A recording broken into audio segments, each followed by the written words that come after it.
Welcome two Broadway A2E academy. मैं रोहिणी स्वागत करती हूँ आप सभी का हमारे ऑफिशियल यूट्यूब चैनल पे। अपनी आज की इस वीडियो में मैं आपके साथ डिस्कस करूँगी स्पीकिंग पार्ट 3 एंड किस तरीके से आप उसको इफेक्टिवली आंसर कर सकते हैं, किस तरह के नॉर्मल क्वेश्चंस एग्जामिनर पूछता है। सो वीडियो को पूरा ज़रूर देखें। एंड अगर आप पार्ट 3 में लैक कर रहे हो या आपको बेसिकली इस चीज़ का डर रहता है कि आप पार्ट 1 पार्ट 2 को क्लियर कर लोगे बट पार्ट 3 में आपकी जो एफिशिएंसी है, जो फ्रीक्वेंसी है, वो कम हो जाती है। सो वीडियो को पूरा ज़रूर देखें एंड चैनल को सब्सक्राइब कर लें अगर आपने फर्स्ट टाइम हमारे चैनल पे विजिट किया है तो।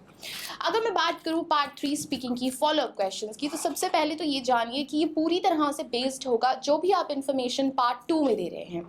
अगर आप पार्ट 2 में अच्छी स्टोरी बना पा रहे हैं, अगर आप उस स्टोरी को अंडरस्टैंड कर रहे हैं, तो ये ऑटोमेटिकली ईजी हो जाता है कि आप पार्ट 3 के क्वेश्चंस को ईजिली बिना पॉजेस के एक्सप्लेन कर पाओगे।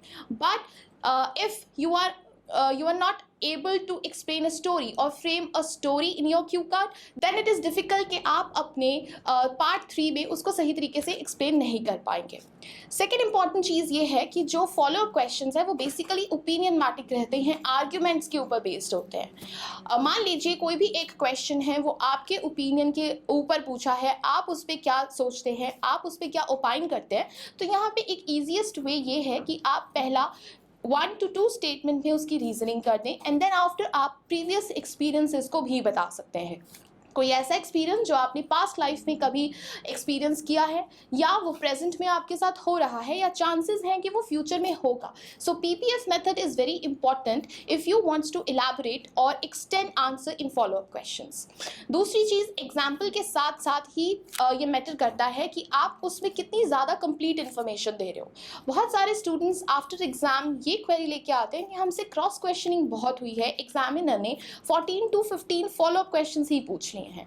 तो ये नॉर्मली उन केसेस में होता है जब आपके आंसर इनकम्प्लीट हो और आप प्रॉपरली अपने आंसर को जस्टिफाई नहीं कर पा रहे। तो उस केस में ऐसा हो सकता है कि एग्जामिनर वाई, हाउ जैसे क्वेश्चंस जो हैं वो ज़्यादा पूछेंगे। सो अगर आप यहाँ पे लैक कर रहे हो तो कोशिश करो कि डिटेल इन्फॉर्मेशन दें। डिटेल इन्फॉर्मेशन देने के लिए आप इस चीज़ को भी अंडरस्टैंड करो कि क्वेश्चन में डिमांड क्या है।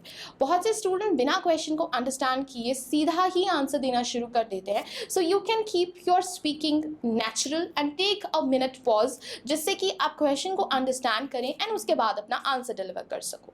कई बार एग्जामिनर जो क्वेश्चन पूछता है वो थोड़ा फास्ट पूछ लेते हैं, तो अगर आप क्वेश्चन को नहीं अंडरस्टैंड कर पाए तो आप उन्हें रिपीट करने के लिए रिक्वेस्ट भी कर सकते हो। बट वो एक प्रोफेशनल और एक आप कह सकते हो कि पोलाइट रिक्वेस्ट होनी चाहिए कि आप उन्हें दोबारा क्वेश्चन को रिपीट करने के लिए रिक्वेस्ट कर रहे हैं। इसके बाद एक और इम्पॉर्टेंट चीज़ है कि आप किसी भी टॉपिक को शुरू कर रहे हैं तो उसके लिए you need good starting point and ending point. मान लीजिए अगर आपने स्टार्टिंग पॉइंट दे दिया बट लास्ट में आप एंड बोलकर चुप हो जाते हैं या कोई और कनेक्टर लगाकर आप आगे इन्फॉर्मेशन को इलाबरेट नहीं कर रहे हैं, तो उससे भी चांसेस हैं कि आपके जो स्कोर्स हैं वो डिडक्ट हो जाएंगे।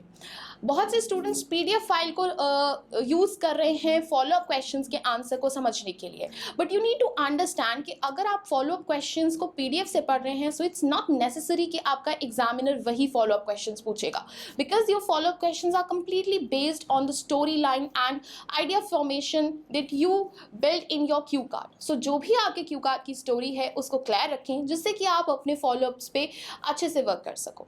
आई होप पार्ट 3 फॉलोअप की ये क्वेरीज आपकी सॉल्व होंगी। इसके अलावा अगर आपको कोई डाउट हो तो कमेंट सेक्शन में ज़रूर बताएं एंड टीम के साथ जुड़ें। नीचे दिए गए हेल्पलाइन नंबर पे कॉल करें। Thank you.